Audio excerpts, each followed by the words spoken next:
Welcome back to Optimize Health, where we're making easy, healthy, and delicious meals that are keto, often sugar-free or low sugar. They are definitely low carb, gluten-free, and grain-free. And today I'm excited to share a recipe that can be a vegan option, and I'll just let you know that there's just one ingredient that would need to be swapped out. And I'm excited because we're going to be making black bean Fudgy brownies. I have my proprietary flour blend already assembled here. It is an almond flour based blend, and I'm going to melt some virgin, is it extra virgin or just virgin coconut oil? Whatever they had at Sprouts is what we got here. So I'm just gonna, I'm gonna make these in a Dutch oven style pan because it's not quite time to turn the oven on where we're living here, but this works just great. I love these little silicone baking cups. Whatever you put in there pops right out. Don't even need to butter and flour them at all. So that's gonna melt pretty quick. Our dry ingredients are basically assembled. The one thing that you might want to do if you want really smooth batter is to use this little food processor or something like it for your black beans. And I just have some organic black beans that have been rinsed. And I'm going to use about a third can for about half cup of the flour blend. And we are going to blend these up. I may want to add a little bit of, okay, that's the wrong cat, can't eat that, so. First things, I'm going to add a little bit of this flavor. Sometimes I have cherry, sometimes today I have blueberry pomegranate, aha water, love aha water. I'm adding about a tablespoon so that we have a little fluid, not hurt the motor on this little thing. So locking that in, blending.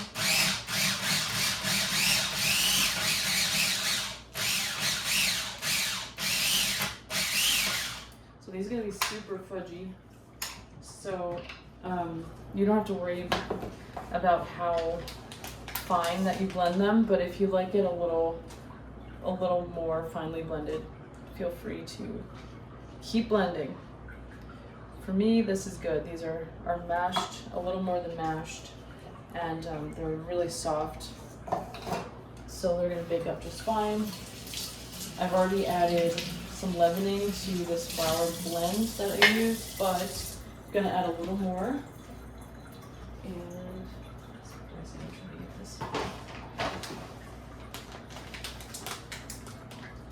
just a little more baking powder.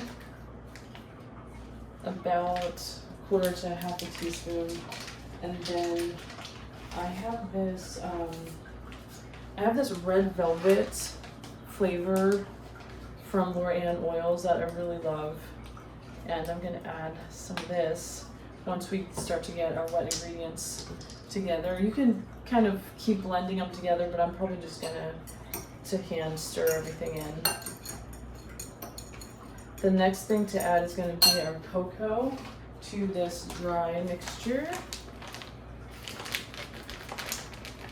This is about a third cup of cocoa.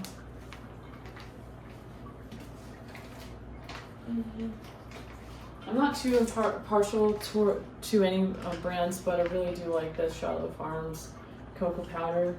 It's organic, and they're from near where I grew up. So mixing this in with some erythritol.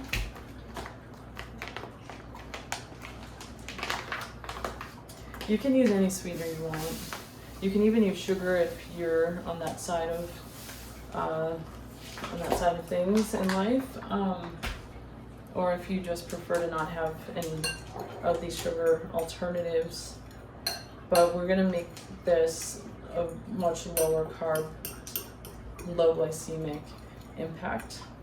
And this is definitely one of the recipes I would recommend for anybody who's keeping an eye on their sugar intake and their insulin levels and trying to keep a steady, just steady sugars to help with anything like hormone balance, like PCOS, if you have polycystic ovarian syndrome, or obviously diabetes. If you have other diseases of inflammation, even autoimmune diseases, it can be really helpful to be controlling your sugar and insulin in order to control systemic inflammation, which is really the culprit in a lot of our chronic diseases that are so common in Western culture. So I'm going to add a little cinnamon. I'll put the cinnamon over here. Oh, I did have it. There we go. So a little cinnamon, and another really nice addition, it's just a pinch there, is a little bit of this sea salt. It helps to bring out the sweetness. Again, maybe a quarter teaspoon. And actually, while we're melting stuff, I'm gonna see if I have a chocolate bar that I can melt into this. There's like no shortage of chocolate where I live, so I'm probably just gonna pull one out of here really quick.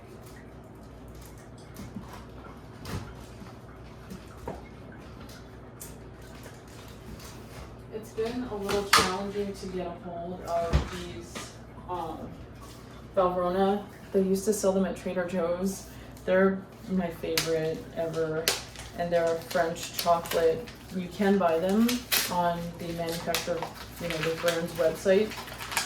They're priced around $10 a piece now, last time I checked, but they're definitely worth it, and they're delicious to eat as well as to bake with. So I'm gonna melt. The smaller you can crumble these, the faster they're gonna melt for us. So just gonna break them up into this coconut oil here that I already have in here. The more chocolate, the merrier. One of the easier things about these baking cups is I'm just gonna reuse I'm not even gonna wash this in between using it to melt ingredients. We're not picky here, and a little extra chocolate is gonna be more than welcomed. So that's about 1.5 servings per manufacturer there. And dry ingredients, I think we're all set. That should be almost ready over there. I'm gonna add the vanilla just for time's sake. We're gonna put it in over here. So it's about 1/8 of a teaspoon of vanilla, and like a squirt, also 1/8 of a teaspoon of the red velvet, bakery emulsion. That goes in. It can stain, so keep an eye if you're spilling it anywhere. Where's my little stir?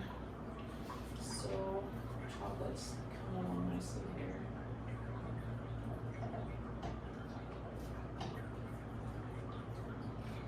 So just helping this along a little bit. And I'm gonna pull this out. And one thing about these and about brownies in general is you can't sweeten too much, especially when you keep in mind that we're working with dark chocolate. This is 85% chocolate that we melted, and then the cocoa is, I think it's 100% cocoa. So I'm gonna add a little more sweetener just to make sure that we've covered that. So erythritol, I'm gonna probably put another tablespoon in here to make sure we're good. And we can start to mix things up and add the wet ingredients. We're gonna add 1 egg here, and our black beans, and one more secret ingredient that I'll share with you guys. I always like to have some riced cauliflower around. This is more like a little more fine than that. It's like granulated cauliflower. So for a batch this size, I'm gonna add about 1/3 of a cup, and it's gonna bake right in. You're not even gonna know, and it just helps to, it keeps things more moist. Definitely helps to make sure it's super fudgy, and obviously you're getting some extra veggies that are cruciferous veggies, so these are powerhouse. Ready to add these beans.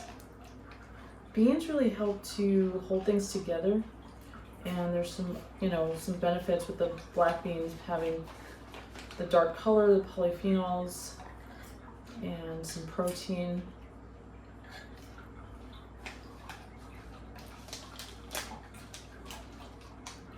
They're relatively low carb, sort of like how garbanzo beans are another good baking bean option.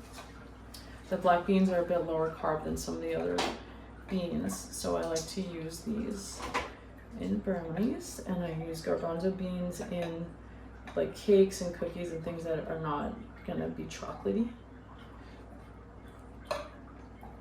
Okay.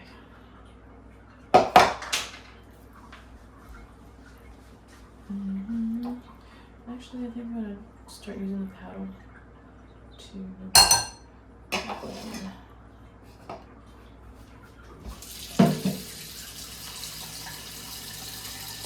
I pulled out some chocolate chips in case that would be desirable.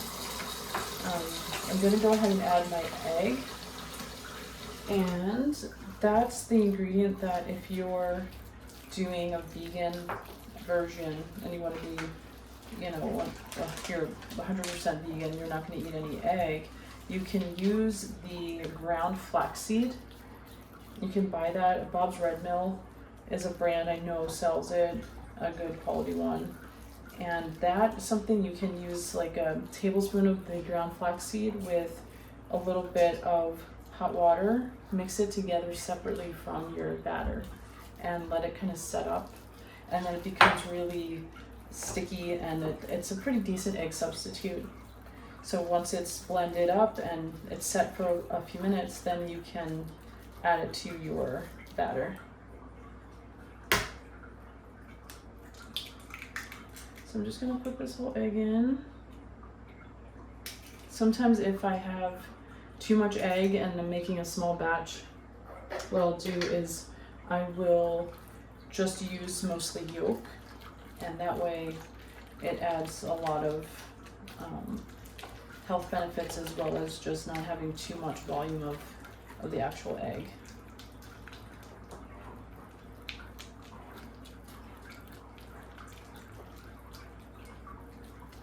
All right, last thing to add are chocolate chips. This is also the time to add any nuts that you may like. What's the vote on nuts over here? Yeah? So we're gonna add some walnuts. I don't like to go too heavy on the chocolate chips. These are semi-sweet, they're not like dark chocolate, and so they add a nice little flavor to a bite of your brownie. And these, yeah.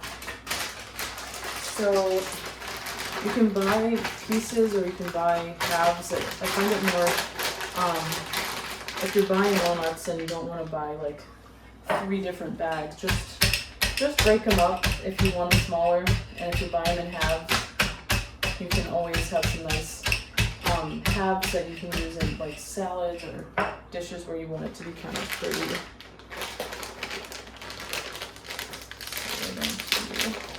Add those ones that we just crushed up, and just have however many you want to add.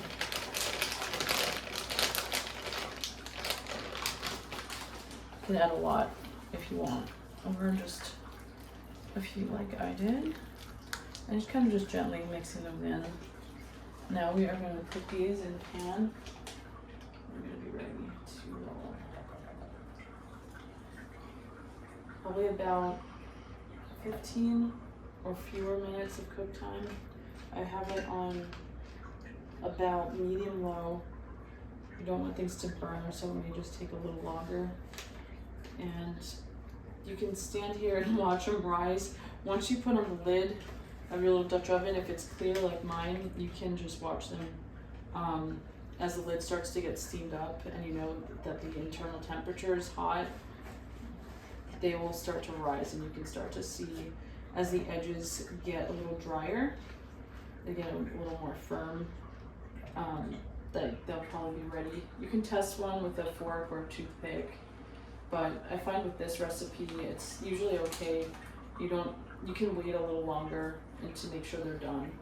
So I would say anywhere between 10 and 15 minutes.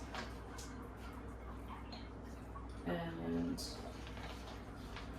I think we're gonna have just enough for this batch. It's perfect.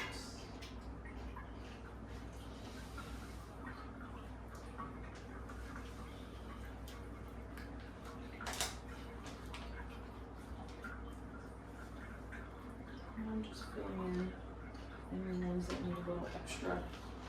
We're gonna pop on the lid and try to be patient for the next 10 minutes.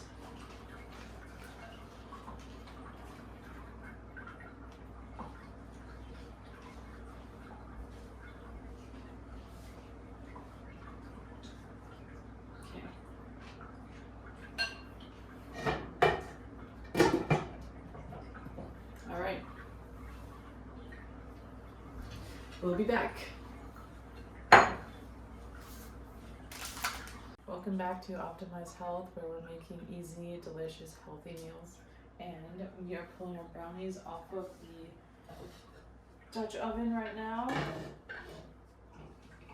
So these guys are showing some kind of darkening of the edges, and that's how we know they're ready. And probably should let them cool. I have multiple projects I'm working on, but ideally let them cool a bit before popping them out. And with these silicone cups, they actually don't stay too hot, so I'm gonna flip these out just to show you that it can be done if you're careful and not sensitive to the heat. But it's not burning my hands. I'm not in any discomfort here. And so they're really nice and flexible. You can just give a gentle wiggle and they will emerge in one piece. So I wanted to tell you the nutrition data for these. It's about 6 carbs total for each little cake and about 110 calories. If you wanted to reduce the calories, you might increase a little bit of the cauliflower and opt to not use the black beans and just call it a different kind of brownie. The beans add sort of like this fudgy depth of texture, but it can certainly be really nicely chocolatey with any, regular chocolate. So with any regular chocolate, you can make it quite fudgy that way. If you add a bit extra chocolate, maybe melting with some coconut oil if you're doing vegan, or even butter if you wanted to do a additional depth of flavor and fudgy essence. So there you have it. These are made with black bean, cauliflower, almond flour, and a proprietary flour blend with chocolate that's at 85% Valrhona, and I also used 100% cocoa, a little bit of coconut oil, and some cinnamon, some salt. That's pretty much it. Hope you enjoy. Please like, subscribe, comment, and let us know if you liked it, if you tried the recipe, and if there's anything you'd like to see us make with certain ingredients or a meal or type of food that you'd like to have a keto version of that you don't yet have. And we'd love a challenge. Thanks.